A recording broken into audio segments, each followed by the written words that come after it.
ಜ್ಯೋತಿಷ್ ಶಾಸ್ತ್ರದಲ್ಲೂ ಕೂಡ ಈ ಏನು ವಿಶೇಷ ಅಂದರೆ ಈ 4 ತಿಂಗಳಿದೆಲ್ಲ ಪ್ರೆಗ್ನೆನ್ಸಿ ಹೇಳಿದ್ನಲ್ಲ, ತಂದೆ ತಾಯಿ ಯಾರಾದರೂ ಮರಣ ಹೊಂದಿದ್ರೆ ಅದು 4th 5th ಅಲ್ಲಿ ಮಾತ್ರ ಆಗುತ್ತೆ. 100ಕ್ಕೆ 90 ಗರ್ಭವತಿ ಆದಾಗ ತಂದೆಗೆ ತೊಂದರೆ ಆಗಲಿ ತಾಯಿಗೆ ತೊಂದರೆ ಆಗಲಿ ಆದರೆ 4 ತಿಂಗಳು 5 ತಿಂಗಳಲ್ಲಿ ಆಗ್ತದೆ ಅಂತ ಇರ್ತದೆ. ಸೊ ಹಾಗಾಗಿ ಈ ಡಿಸೆಂಬರಲ್ಲಿ ಆರೋಗ್ಯದ ಬಗ್ಗೆ ನಾವು ಮಾತಾಡ್ತಾ ಇದ್ದೀವಿ ಅಂದರೆ ಸೊ ಎಲ್ಲರೂ ಕೂಡ ನಾಟ್ ಓನ್ಲಿ ಕರ್ನಾಟಕ, ಭಾರತ ಪೂರ್ತಿ ಆರೋಗ್ಯದ ಕಡೆ ಗಮನ ತಗೊಳ್ಳೋದ್ರೆ ಯಾವ ತಪ್ಪಿಲ್ಲ, ತಗೊಳ್ಳೇಬೇಕು. ಈಗಾಗಲೇ ಹೇಳ್ತಿದ್ರು ಮಕ್ಕಳು ಅಂತ ಹೇಳಿದ್ರು, ಮಕ್ಕಳಲ್ಲಿ ಅಂದರೆ ಹಾರ್ಟ್ ಬಿಟ್ಟು ಸೂರ್ಯ ಹಾರ್ಟ್ ಬಿಟ್ಟು ಹೇಳ್ತಾನೆ, ಮಕ್ಕಳಲ್ಲಿ ಗ್ಲುಕೋಸ್ ಹೇಳ್ತಾನೆ. ನಾನು ಹೀಗೆ ಹೇಳಿದೆ ವಿಟಮಿನ್ ಎ ಆ್ಯಂಡ್ ಡಿ ಮತ್ತು ಕೆ ಅಂತ ಹೇಳಿದ್ನು, KAD ಈ 3 ವಿಟಮಿನ್ಗಳು ಮಕ್ಕಳಲ್ಲೂ ತೊಂದರೆ ಆಗ್ತದೆ, ದೊಡ್ಡವರಲ್ಲಿ ಗ್ಲೂಕೋಸ್ ತೊಂದರೆ ಆಗ್ತದೆ. ಅದಕ್ಕೆ ಪರಿಹಾರಾರ್ಥವಾಗಿ ಪ್ರಪಂಚದಾಗಿರೋದು 3 ಪರಿಹಾರ. ಅದು ಮಣಿ, ಮಂತ್ರ, ಔಷಧ.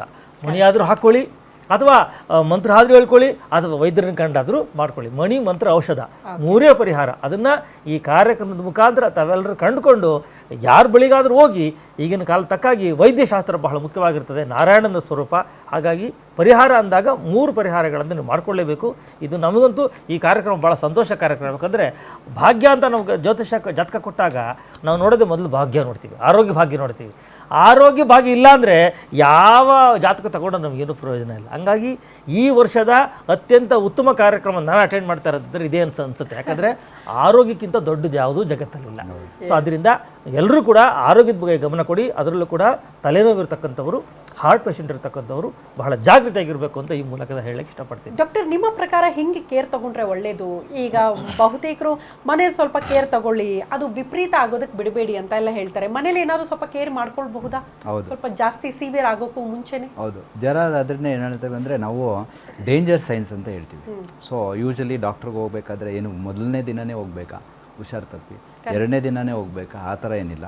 ಸೊ ಯೂಶಲಿ ಒಂದು ನೀವು ನೋಡಬೇಕು ಅಬ್ಸರ್ವೇಷನ್ನು, ಈ ಮಕ್ಕಳಲ್ಲೇ ಬರೋದಾದರೆ ಜ್ವರ, ಹೈ ಫೀವರ್, ಜ್ವರದಲ್ಲೂ ಲೋ ಫೀವರ್, ಹೈ ಫೀವರ್ ಅಂತ ಇರ್ತದೆ. ಸೊ ಹೈ ಫೀವರ್ ತುಂಬಾ ಆಗಿ, ಇಲ್ಲ ಕೆಮ್ಮು, ನೆಗಡಿ, ಆಮೇಲೆ ಬ್ರೀದಿಂಗ್ ಅಂತ ಹೇಳ್ತೀವಿ. ಈ ಶ್ವಾಸಕೋಶದ್ದು ಯಾವಾಗ ಲಂಗ್ಸ್ಗೆ ಸ್ಪ್ರೆಡ್ ಆಗ್ತದೆ ಅದು ನಿಮೋನಿಯಾ ಅಂತ ಹೇಳ್ತೀವಿ. ನಿಮೋನಿಯಾ ಸೈನ್ಸ್ ಅಂತ ಬರೋದೇ ನಾವು ಬ್ರೀದಿಂಗ್ ಮಾಡುವಾಗ ಹುಡುಗ ಮಕ್ಕಳು ಇವ್ರಿಗೆ ಯೂಶಲಿಕ್ಕಿಂತ ಈ ಪಕ್ಕೆ ಎಳೆತ ಅಂತ ಹೇಳ್ತೀವಿ. ಈ ಪಕ್ಕೆ ಎಳೆತ ಜಾಸ್ತಿ ಬ್ರೀದ್ ಮಾಡ್ತಿದೆ ಅಂದರೆ ಅದು ನಾರ್ಮಲ್ ಅಲ್ಲ. ಆಮೇಲೆ ಜೊತೆಗೆ ಮಕ್ಕಳು ಆ ಟೈಮ್ನಲ್ಲಿ ಫೀಡಿಂಗ್ ಮಾಡೋ ಮಗು ಆದರೆ ಹಾಲು ಕುಡಿಯೋದು ಕಡಿಮೆ ಮಾಡಿಬಿಡ್ತಾರೆ, ತಿನ್ನೋದು ಕಡಿಮೆ ಮಾಡಿಬಿಡ್ತಾರೆ, ಇಲ್ಲ ಆ್ಯಕ್ಟಿವಿಟಿ ಡಲ್ ಇರುತ್ತೆ, ಸುಸ್ತು, ವಿಪರೀತ ಸುಸ್ತಿರುತ್ತೆ. ಸೊ ಇಂಥ ಮಕ್ಕಳನ್ನ ಇದು ಡೇಂಜರ್ ಸೈನ್ಸ್ ಅಂತ ಕರಿತೀವಿ. ಇಲ್ಲ ಯೂರಿನ್ ಕಡಿಮೆ ಮಾಡ್ತಾರೆ ಅಂದರೆ ಇಂಟೇಕೇ ಇಲ್ಲ, ಅಂದರೆ ನೀರಿನಂಶನೇ ತೊಗೊಳ್ತಾ ಇಲ್ಲ, ಅಲ್ಲಿಗೆ ಯೂರಿನ್ನು ಬರ್ತಾ ಇಲ್ಲ. ಸೊ ಇದೆಲ್ಲ ಡೇಂಜರ್ ಸೈನ್ಸ್. ಆಗ ನಿಮ್ಮ ಪೀಡಿಯಾಟ್ರಿಷಿಯನ್ ಹತ್ರ ನೀವು ಕರ್ಕೊಂಡು ಹೋಗ್ಬೇಕಾಗುತ್ತೆ. ಅದೇ ಸೇಮ್ ಸಿಮಿಲರ್ ಓಲ್ಡರ್ ಏಜ್ ಗ್ರೂಪಲ್ಲೂ ಅವ್ರು ಯೂಶಲಿ ಹಾಸಿಗೆ ಹಿಡ್ದಿದ್ದಾರೆ, ತೀರಾ ವಿಪರೀತ ಮಲಗ್ತಿದ್ದಾರೆ, ಅಥವಾ ಹಾರ್ಟ್ ಅಟ್ಯಾಕ್ ಸಿಮ್ಟಮ್ಸು ಎಲ್ಲರಿಗೂ ಗೊತ್ತಿರೋ ಥರ ಸಡನ್ನಾಗಿ ಚೆಸ್ಟ್ ಪೇಯ್ನು ವಿತ್ ವಿಪರೀತ ವಾಮಿಟಿಂಗ್ಸು, ಸಮ್ಟೈಮ್ಸ್ ಇನ್ಫೀರಿಯರ್, ಕೆಲವು ಟೈಮಲ್ಲಿ ಗ್ಯಾಸ್ಟ್ರಿಕ್ಗೂ ಹಾರ್ಟ್ ಅಟ್ಯಾಕ್ಗೂ ಕನ್ಫ್ಯೂಷನ್ ಆಗಿ ಈ ಮಕ್ಕಳ ದೊಡ್ಡವರು ಕರ್ಕೊಂಡು ಹೋಗ್ದೇನೂ ಇರ್ಬೋದು. ವಾಮಿಟಿಂಗ್ ಆಯ್ತು ಅಷ್ಟೇ, ಗ್ಯಾಸ್ಟ್ರಿಕ್ ಇರಬೇಕು ಅಂತ ಪ್ಯಾಂಡಿ ಅದು ಇದು ಕೊಟ್ಬಿಟ್ಟು ಮನೆಯಲ್ಲೇ ನೋಡ್ಕೊತಾರೆ.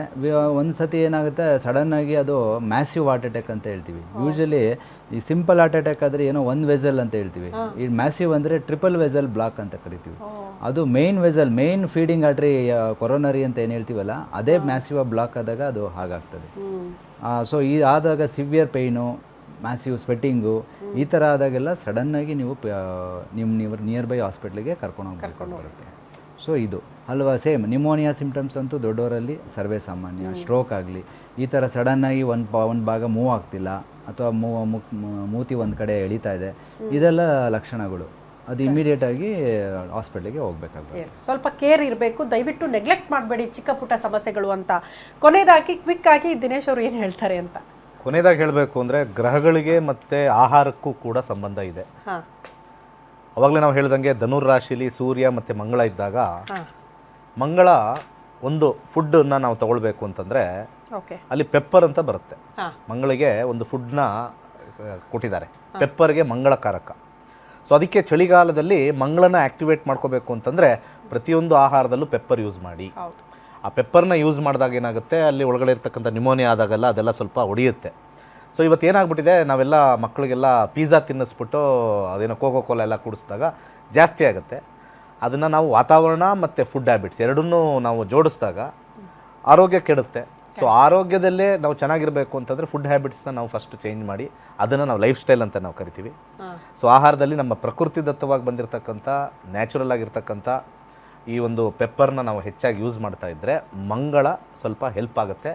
ಸೊ ಬ್ಲಡ್ಡು ಕೂಡ ಬ್ಲಡ್ ತಿನ್ನರ್ಗೆ ಭಾಳ ಇಂಪಾರ್ಟೆಂಟು ಈ ಒಂದು ಪೆಪ್ಪರು ಭಾಳ ಹೆಚ್ಚಾಗುತ್ತೆ.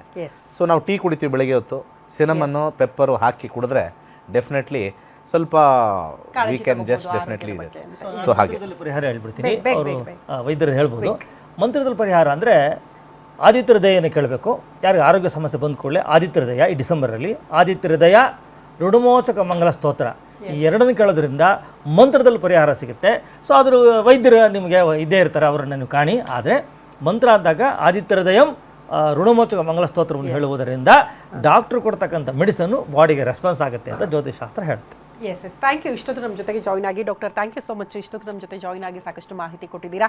ನೋಡಿದ್ರಲ್ಲ ವೀಕ್ಷಕರೇ, ಡಿಸೆಂಬರ್ ಡೇಂಜರ್ ಯಾಕೆ ಅಂತ ಅಂದರೆ ಅದು ಒಂದು ದೊಡ್ಡ ರೀಸನ್ ನಮಗೆ ಕಾಣಿಸ್ತಾ ಇರೋದು ವಿಂಟರ್.